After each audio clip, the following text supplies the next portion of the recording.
Hello students, आज की इस वीडियो में हम बात करने वाले हैं मानव जनन तंत्र के अंतर्गत स्त्री जनन तंत्र यानी मादा जनन तंत्र के बारे में। इसके अंतर्गत हम बात करेंगे सबसे पहले इसमें कौन कौन से पार्ट होते हैं और उनके क्या क्या फंक्शंस होते हैं, उनके क्या क्या काम होते हैं। उसके हम बात करेंगे कि निषेचन के बाद में जो ये कोरक पुटी यानी भ्रूण का जो रोपण होता है गर्भाशय में, वो किस प्रकार से होता है और निषेचन की क्रिया कैसे होती है।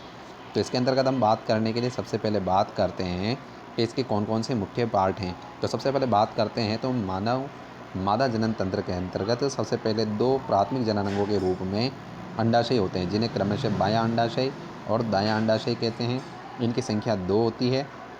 इसके बाद बात करते हैं कि इनमें मुख्य जननांग प्राथमिक जननांग के रूप में होते हैं अंडाशय, और इनमें ही क्या होता है, अंडाणुओं का निर्माण होता है।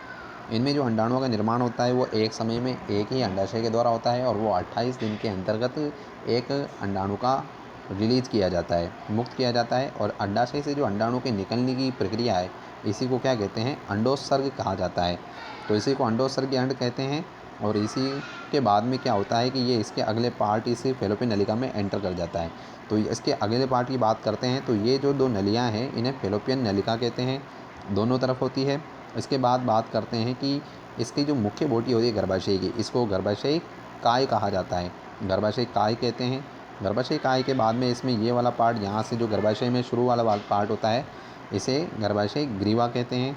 और ये जो नीचे वाला पार्ट है जो मांसल नलिका का बना होता है, चिकनी पेशी नलिका का बना होता है, इसे योनि मार्ग कहते हैं या वेजाइना कहते हैं। इसके बाद हम बात करने वाले हैं, ये सब इसके मोटे मोटे पार्ट हो गए। गर्भाशय का जो आंतरिक स्तर होता है उसे एंडोमेट्रियम कहा जाता है, और इसके बाद जो ये वाला पार्ट है इसे मायोमेट्रियम स्तर कहते हैं। 3 स्तर होते हैं गर्भाशय में, एंडोमेट्रियम, मायोमेट्रियम और एक्सोमेट्रियम। और ये जो इसकी गर्भाशय की जो बीच वाला पार्ट है, इसे गर्भाशय गुहा कहते हैं। गर्भाशय केविटी है, इसके अंतर्गत ही क्या होता है, अंदर आंतरिक स्तर पर क्या होता है, इस भ्रूण का रोपण होता है। और वो किस अवस्था में होता है, इसके बाद हम बात करते हैं निषेचन की प्रक्रिया कैसे होती है। ये जो योनि मार्ग है, इस मार्ग के द्वारा ही शुक्राणु गर्भाशय में प्रवेश करते हैं और इस तरफ से होते हुए इस फैलोपियन नलिका में एंटर कर जाते हैं। फैलोपियन नलिका इस तरफ भी है, इस तरफ भी है, तो जिस तरफ अंडाणु होगा उस तरफ ही निषेचन की क्रिया होती है। तो यहाँ से जैसे ही अंडोत्सर्ग के बाद में अंडाणु मुक्त होता है, इसे जल रही वाले पार्ट द्वारा फैलोपियन नलिका में एंटर कर जाता है। और फैलोपियन नलिका के एम्पुला और इस्थमस दोनों पार्ट होते हैं, इनके संधि स्थल पर निषेचन की क्रिया होती है। ये सवाल अक्सर पूछा जाता है कि मानव में निषेचन की क्रिया कहाँ होती है, तो एम्पुला और इस्थमस के संधि स्थल पर होती है। इधर से शुक्राणु गर्भाशय में प्रवेश करते हैं और बिना किसी दिशा का ज्ञान होते हुए वो आगे बढ़ते जाते हैं और फैलोपियन नलिका में एंटर कर जाते हैं। फैलोपियन नलिका में अंडाणु यहाँ पर पहले से उपस्थित है, जो इससे आकर मिल जाते हैं। जैसे अंडाणु से आकर के शुक्राणु मिलते हैं तो क्या होता है कि युग्मनज का निर्माण होता है। जो संरचना बनती है उसे युग्मनज या जाइगोट कहा जाता है।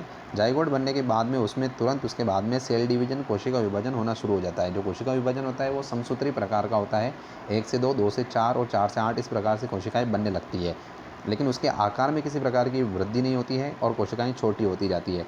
यहाँ से लुढ़कते हुए उसके बाद में यह कोशिकाओं का समूह, जब इसमें 8 से 16 कोशिकाएं हो जाती है, उसको मोरुला अवस्था कहते हैं। ये सब अवस्था अक्सर पूछी जाती है कि मोरुला अवस्था में कितनी कोशिकाएं होती है, तो 8 से 16 अवस्था का जो युग्मनज होता है उसी को ही क्या कहते हैं, मोरुला कहते हैं। मोरुला के बाद में जैसे उसमें 16 से 32 कोशिकाएं होती है, उसको ब्लास्टोसिस या कोरकपुटी कहते हैं। और इस कोरकपुटी अवस्था में क्या करता है, ये गर्भाशय की गुहा में आंतरिक स्तर में आकर के यहाँ पर चिपक जाता है। इसी को अंतर्रोपण या इम्प्लांटेशन कहते हैं।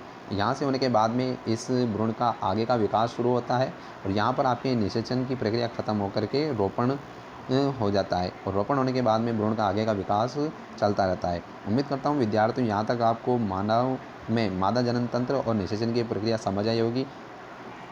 अगर आपको ये जानकारी अच्छी लगती है तो आप वीडियो को लाइक कर सकते हैं और चैनल को सब्सक्राइब कर सकते हैं। धन्यवाद।